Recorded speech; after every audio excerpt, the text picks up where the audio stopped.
مجھے اس کی class teacher سے کوئی بات کرنی چاہیے، اس کی طبیعت خراب ہے، اس کو کام کم دیا کریں، اور اگر کوئی غلطی ہو جائے تو اسے سزا نہیں دیا کریں۔ بیمار بندہ تو اپنا آپ سنبھال نہیں سکتا، پڑھائی کیسے کرے گا؟ جہاں تک مجھے پتا ہے میرے بھائی کی تنخواہ صرف 25,000 تھی، لیکن آج کل اس کے پاس بہت سارے پیسے آئے ہوئے تھے۔ جب میں نے پوچھا تو کہنے لگا کہ ایک دوست کے کاروبار میں پیسے لگائے ہیں، اس نے منافع دیا ہے۔ میں نے کہا کہ چلو اچھی بات ہے۔ دن یوں ہی گزرنے لگے۔ ایک دفعہ مجھے اسکول سے کال آئی کہ بچی کی طبیعت خراب ہو گئی ہے، اس کو لے جائیں۔ تو میں نے اپنے ستیلے بھائی سے کہا کہ میں خود ہی چلی جاتی ہوں، آپ رہنے دیں، مل کر جاتے ہیں۔ یہ جان کر میرے بھائی کے چہرے کا رنگ اڑ گیا، وہ اس طرح سے گھبرا گیا کہ نہ جانے پتہ نہیں کیا ہو جائے گا۔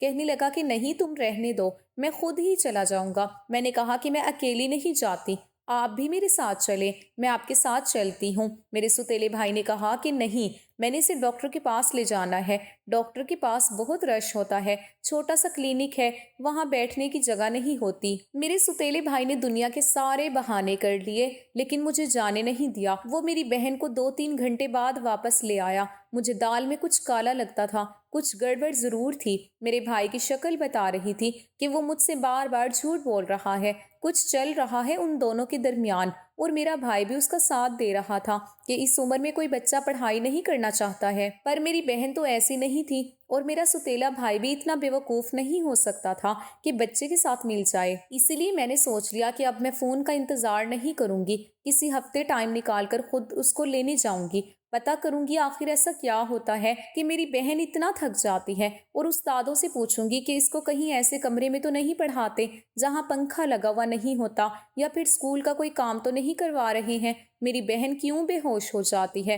وہ کیوں اسکول والوں سے بہت ڈرتی ہے؟ اگر وہ ان کے ساتھ کچھ غلط بھی کر رہے ہیں تو وہ گھر آ کر بالکل بھی نہیں بتاتی۔ اس لیے مجھے خود جا کر پتا کرنا چاہیے۔ اس لیے میں نے جانے کا ارادہ کر لیا۔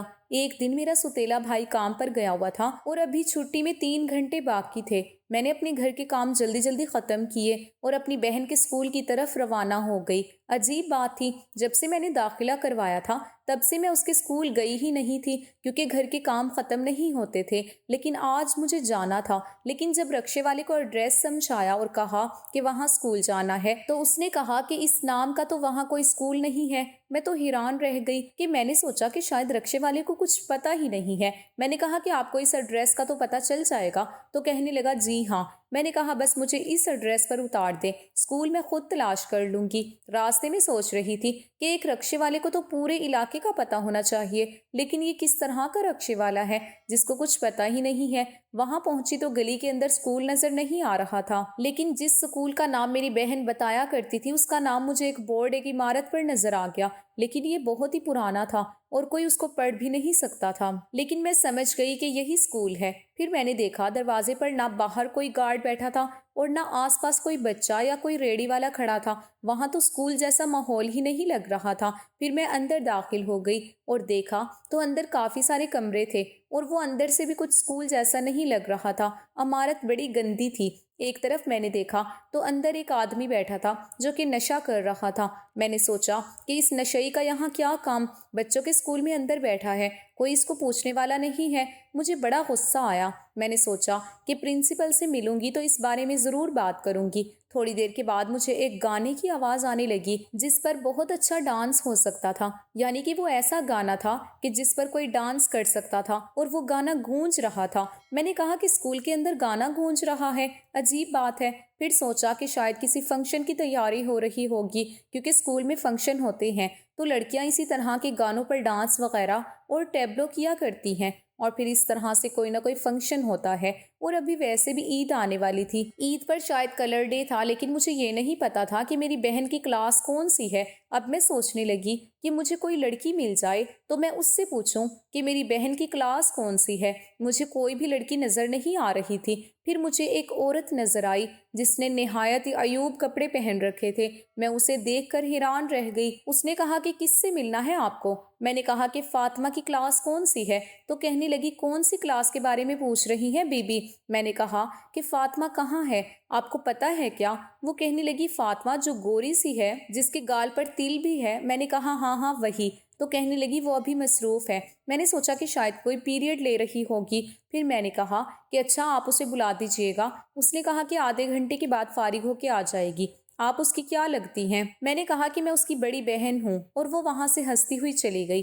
پتہ نہیں وہ مجھ پر ہنس کیوں رہی تھی۔ تھوڑی دیر کے بعد مجھے کچھ عجیب سی آوازیں آنے لگی۔ میں حیران رہ گئی۔ پھر ایک کمرے سے ایک آدمی باہر نکلا جو اپنی قمیض کے بٹن بند کر رہا تھا، اور پیچھے ایک لڑکی بھی تھی۔ میرے قدموں تلے سے زمین نکل گئی، کیونکہ یہ لڑکی کوئی اور نہیں بلکہ میری بہن فاطمہ تھی۔ میں حیران رہ گئی، اور ایک جھٹکے سے مجھے سمجھ آ گیا کہ یہ کوئی اسکول نہیں بلکہ ایک طوائف خانہ تھا۔ میری بہن مجھے دیکھ کر بہت زیادہ گھبرا گئی۔ اس نے سر جھکا لیا۔ میں نے اسے پکڑ لیا اور کہا، یہ کیا ہو رہا ہے؟ یہاں پر تم یہ سب کیا کر رہی ہو؟ میں نے سوچا شاید ہماری بہن ہم دونوں بہن بھائی سے جھوٹ بولتی ہے، سارا کچھ اپنی مرضی سے کر رہی ہے، لیکن اس نے رونا شروع کر دیا۔ تو پھر ایک عورت وہاں پر آئی اور کہنے لگی، اس کو کیوں مار رہی ہو؟ اس کا سوتیلا بھائی تو اسے خوشی سے یہاں لے آتا ہے۔ اور پھر اس نے مجھے ساری کہانی سنائی۔ اس نے کہا کہ یہاں لوگ اپنی بچیوں کو چھوڑ جاتے ہیں، تمہارا سوتیلا بھائی بھی اس کو ہر ہفتے والے دن یہاں پر چھوڑ کر جاتا ہے اور دوپہر کے بعد واپس لے جاتا ہے، مگر یہ ہر ہفتے بے ہوش ہو جاتی ہے اور پیسے تمہارا سوتیلا بھائی وصول کرتا ہے۔ تمہارے بھائی نے گھر کا نمبر بھی دیا تھا اور کہا تھا کہ میری بہن کو شک نہ ہو، بس تم اس طرح سے بات کرنا، میں خود سمجھ جاؤں گا۔ اس نے تم سے جھوٹ بولا ہے، لیکن اس نے ہمیں کہا تھا کہ تم اس کی سوتیلی بہن نہیں ہو اور یہ اس کی سگی بہن ہے، اور وہ اکیلا ہی اس بچے کا مالک ہے۔ تو میں نے کہا کہ وہ جھوٹ بولتا ہے کہ وہ اس کا سوتیلا بھائی نہیں ہے بلکہ ایک قصائی ہے، اگر بھائی ہوتا تو اس کے ساتھ ایسا تھوڑی کرتا۔ وہ اس بات پر ہنستی اور کہنے لگی کہ نہیں، ایسی بات نہیں ہے، پر ایسی بھی لڑکیاں آتی ہیں جن کو ان کے اپنے سگے ماں باپ چھوڑ کر جاتے ہیں، وہ یہ سب غربت کی وجہ سے کرتے ہیں، لیکن اگر تمہیں اس بات کا پتہ نہیں ہے تو اس میں ہمارا کوئی قصور نہیں ہے۔ اپنی بہن کو لے کر جانا ہے تو لے جاؤ، اور اگلے ہفتے اسے ٹائم سے ضرور بھیج دینا۔ میں خاموش ہو گئی، کیونکہ میں ان لوگوں کے منہ نہیں لگنا چاہتی تھی۔ میرا مجرم تو میرا بھائی تھا۔ میں گھر نہیں گئی بلکہ سیدھا پولیس کے پاس چلی گئی اور ان کو سب کچھ بتا دیا۔ یہ بھی بتا دیا کہ اس جگہ اسکول کے نام پر کون سا کاروبار ہو رہا ہے، اور اپنے سوتیلے بھائی پر بھی کیس کروانے کے لیے FIR درج کروا دی کہ میرا سوتیلا بھائی میری بہن کو وہاں پر بھیجتا رہا ہے اور سارا کچھ جو بھی مجھے پتا تھا ان کو بتا دیا۔ قسمت سے پولیس کا بڑا آفیسر کھڑا تھا جس نے مجھے دیکھ لیا اور میں نے اس کو سب کچھ بتا دیا تھا۔ اس نے فوراً نفری بھیجی، ان سب لوگوں کے ساتھ ساتھ میرے بھائی کو بھی حراست میں لے لیا۔ میرا سوتیلا بھائی میری بہن کا سودا کر رہا تھا، وہ ہر ہفتے والے دن اسے طوائف خانے چھوڑ آتا تھا اور اس کی کمائی کھا رہا تھا۔ چھوٹی بہن کو بھی دھمکایا تھا کہ اگر اس نے یہ بات کسی کو بتائی تو وہ اسے مار دے گا۔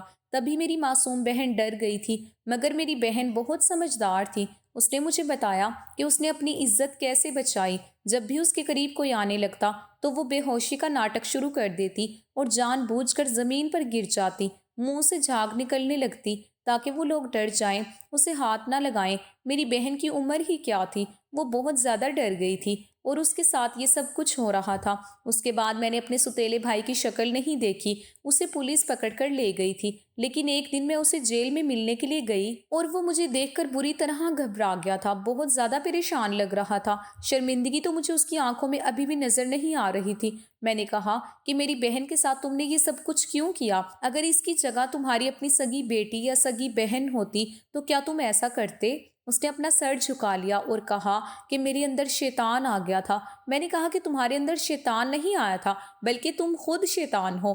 اس نے کہا کہ کیس واپس لے لو، بھلے ہی مجھے چھوڑ دو، میرے ساتھ نہیں رہنا تو نہ رہو، لیکن کیس واپس لے لو۔ میں نے کہا کہ میں کیس واپس نہیں لوں گی، تم بھی ان کے گروہ کے ساتھ شامل تھے، جو سزا ان کو ملے گی تمہیں بھی وہی ملے گی۔ میں نے اس کے خلاف بھی کیس کر دیا تھا اور اب ہم اس کے ساتھ نہیں رہنا چاہتی تھی، ہماری زندگی برباد ہوتے ہوتے بچ گئی تھی۔ یہ تو میری بہن سمجھدار تھی، ورنہ اس کے سوتیلے بھائی نے تو کوئی کسر نہیں چھوڑی تھی۔ میرے ساتھ تو زمانے نے جو کیا سو کیا، لیکن میں اپنی بہن کے ساتھ کچھ ایسا ویسا برداشت نہیں کر سکتی تھی۔ وہ بہت زیادہ ڈری ہوئی تھی، اس نے مجھے کوئی بات نہیں بتائی تھی۔ ہم نے وہ محلہ چھوڑ دیا۔